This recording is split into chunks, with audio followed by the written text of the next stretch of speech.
Bienvenue sur l'Argus.fr pour découvrir ici, dans un studio en pleine campagne bavaroise, non loin du siège de BMW, la toute nouvelle génération de son petit SUV, le X1, troisième génération pour être précis, que l'on peut d'ores et déjà commander pour des livraisons attendues en concession à la rentrée, du moins pour les versions thermiques, puisque vous allez le voir, toute une palette de motorisation est prévue au programme, des thermiques en essence et diesel jusqu'au plug-in hybride, et également une toute première génération 100% électrique, l'X1, que nous avons ici à nos côtés.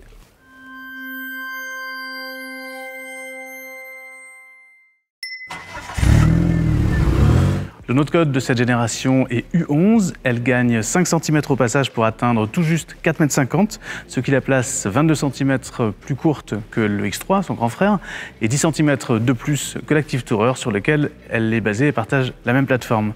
En largeur, on gagne également 2 cm, en hauteur 4 cm pour atteindre 1,64 m. Donc en tout, le X1, dans cette nouvelle génération, gagne un petit peu en force et en gabarit.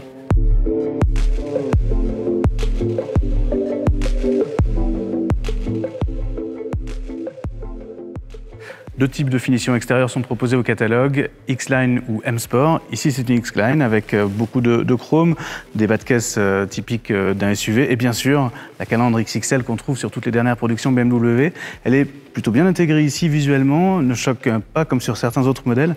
Alors c'est peut-être aussi, bien sûr, une question d'habitude au fur et à mesure de l'apparition des différents modèles de la gamme.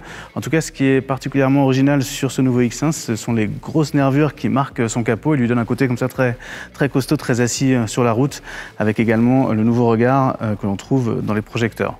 De manière générale, on retrouve la silhouette que l'on connaît du petit SUV BMW, avec dans le détail des lignes plus monolithiques, plus lisses, l'intégration des poignées de porte comme c'était le cas sur l'Active Tourer, et au final une allure qui est plutôt flatteuse pour un SUV de cette catégorie.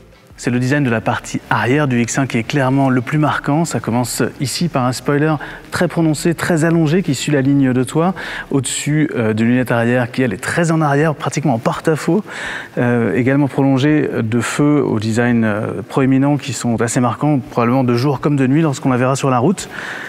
Quand on descend toujours dans cette partie arrière, on trouve un bouclier qui reprend les attributs classiques d'un SUV avec des protections façon aluminium et en dessous, aucun pot d'échappement visible sur aucune des versions. Au passage de cette génération, le coffre gagne 35 litres pour atteindre un volume respectable de 540 litres, auquel il faudra retrancher 50 litres pour les versions hybrides rechargeables et purement électriques. Au total, une fois que la banquette est rabattue, on atteint un volume de 1600 litres.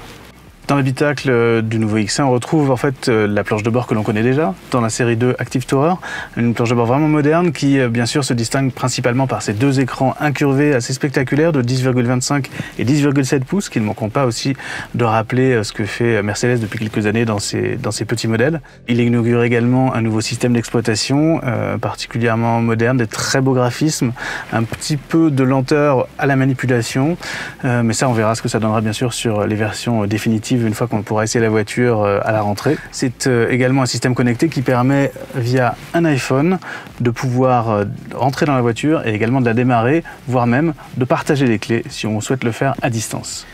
Un aspect particulièrement convivial de ce nouveau X1 est la console centrale flottante que l'on trouve ici, qui est positionnée assez haut avec un accès direct aux différentes touches de fonction, de démarrage et de la transmission par exemple.